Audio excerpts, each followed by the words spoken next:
Hey everyone, welcome back to another video. Today we're going to be comparing VPNs versus proxies, which one is better and which one is more suitable for your needs.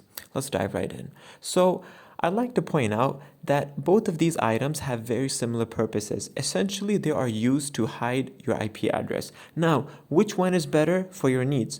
VPNs go a step further by not only hiding your IP address, but by also allowing end-to-end encryption, which provides an extra layer of security for your activities, whereas a proxy does not provide that extra layer and therefore is considered not as good.